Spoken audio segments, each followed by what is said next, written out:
Death with a daughter. Yeah, right. You know Death, right? Black cloak, all bones, scythe. Ridiculous. But actually Terry Pratchett already thought of that. Though in his case it was an adoptive daughter, whereas here we're talking about a biological daughter. Anyway, I'm digressing.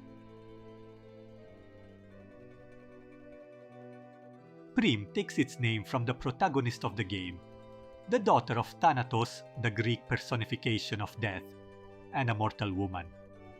When the mortal tragically dies in an accident, she makes Thanatos promise to care for their now 15-year-old daughter, from whom he had kept his distance to remain faithful to his divine duty. True to his word, he brings his daughter to his realm even though she had been happily taken in by the family of her best friend Tristan, who will play a fundamental role in the story, which I won't spoil. Prim is anything but happy with her new life in the underworld, and it's up to us to help her explore this grey realm, guiding her in the challenging mission she has set for herself. Prim presents a story with a light-hearted tone, though it doesn't shy away from tackling more serious themes. It's made lively by a humor that's never over the top, perfectly suited to both situations and dialogue. The dialogues are never too lengthy, and always enjoyable to follow.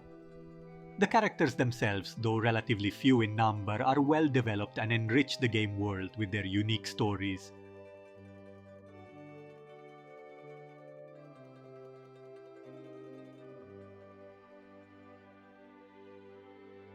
The game is a classic point-and-click adventure, where progression depends on collecting items, engaging in dialogue, and solving puzzles, with some help from Prim's pet, a spider-like eyeball. The puzzle design is well executed, with a medium to low difficulty level, except for one that left me puzzled. To add variety, the developers included a collectible card game, quite traditional in style, with the main limitation being that there are only 5 characters to challenge. This can make it feel somewhat repetitive when collecting the necessary cards to defeat the final opponent, who holds a key item for advancing the story. However, the card game is optional, and if it doesn't appeal, losing a few rounds will eventually trigger the option to skip it altogether. Prim's adventure lasts around 6 to 7 hours, with the card game accounting for at least an hour of that time.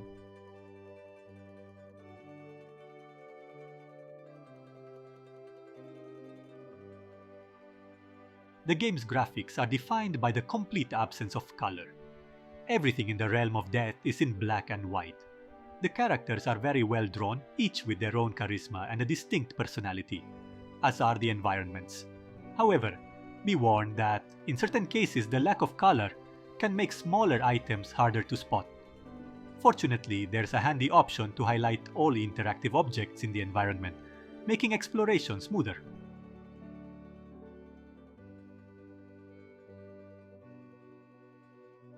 The level of the English cast of voice actors is very good, though personally, I wasn't too fond of the actress portraying the protagonist. She is quite talented, but I found her voice a bit too mature for a 15-year-old and occasionally too shrill and grating, especially in moments where a softer tone would have benefited some of the more serious scenes. Again, this is just my personal opinion. Soundtrack is well made too, with many good tracks that help in creating the right atmosphere.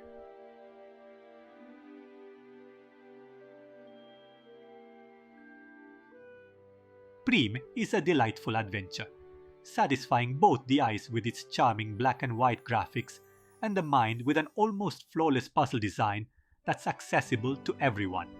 An adventure worth playing.